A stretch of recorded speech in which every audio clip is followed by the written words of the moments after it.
பாத்திமுத்து ஜோஹராவின் பரம்பரையில் வந்த பெண்ணு,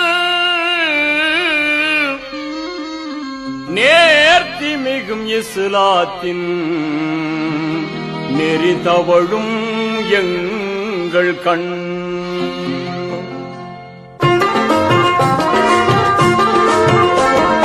தீன்குல கண்ணு எங்கள் திருமறை பெண்ணு, தீன்குல கண்ணு எங்கள் திருமறை பெண்ணு, மாண்புகளை காத்து நிற்கும் மஹ்ஷரின் கண்ணு.